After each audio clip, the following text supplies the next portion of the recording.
L'histoire du petit Pousset.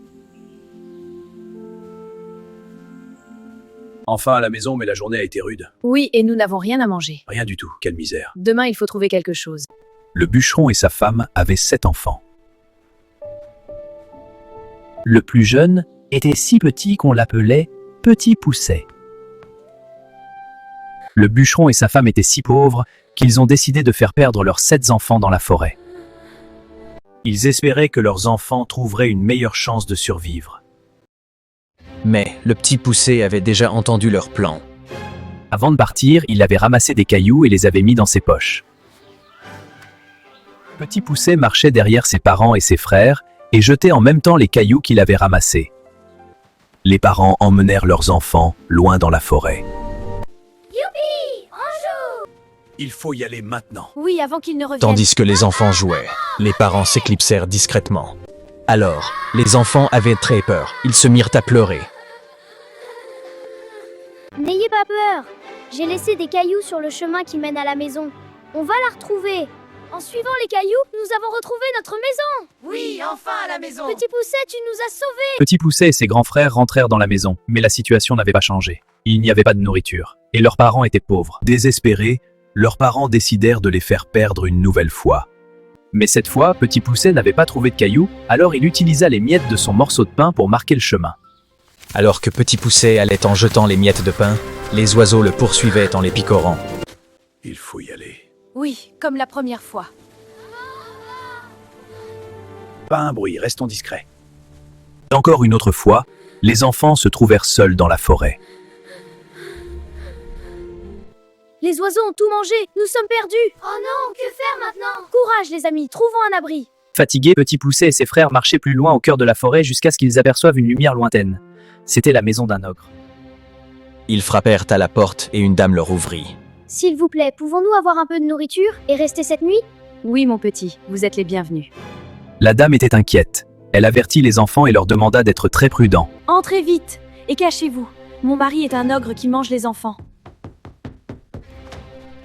Vite, cachons-nous sous le lit. J'ai si peur. Chut, ne fais pas de bruit. Tremblant de peur, Petit Pousset et ses frères se cachèrent sous le lit.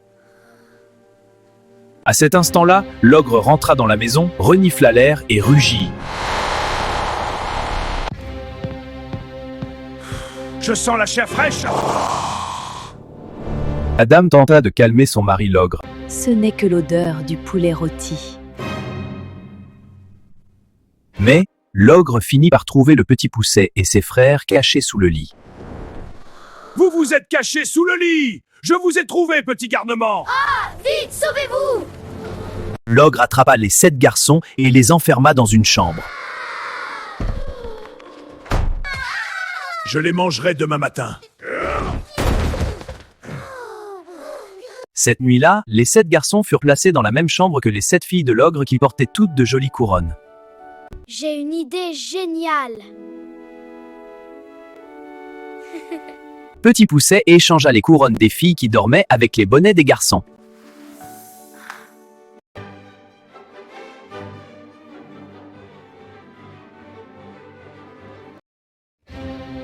Quand l'ogre entra dans la chambre, il toucha les têtes de ses filles croyant que c'étaient ceux des garçons.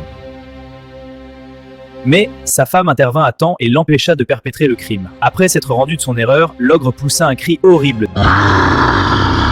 Petit Pousset réveilla ses frères et s'enfuirent en courant à travers la forêt. L'ogre fut furieux. Il enfila ses bottes de 7 lieues pour les poursuivre. Ses bottes magiques lui permettaient de faire des pas gigantesques et de parcourir de longues distances en un clin d'œil. Les bottes magiques permettaient aussi à l'ogre de s'envoler comme un oiseau. Effrayés, Petit Pousset et ses frères se cachèrent sous un rocher. Et l'ogre s'endormait tout près. Il ronflait horriblement. Profitant du profond sommeil de l'ogre, Petit Pousset s'approchait doucement, retira les bottes du pied du monstre et les chaussa. Les bottes magiques s'adaptèrent parfaitement aux petits pieds du Petit Pousset. Petit Pousset s'envola comme un oiseau à la maison de l'ogre. Les brigands ont capturé ton mari l'ogre et demandent tout l'or de la maison en échange de sa liberté. Paniquée, la femme lui donna tout l'or qui se trouvait dans des sacs.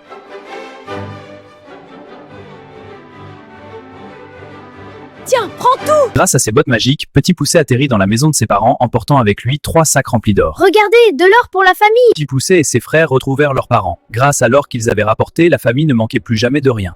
L'ogre se réveilla, s'étira les membres, regarda ses pieds nus, se leva et lança un cri horrible. Je jure de ne plus manger d'enfants.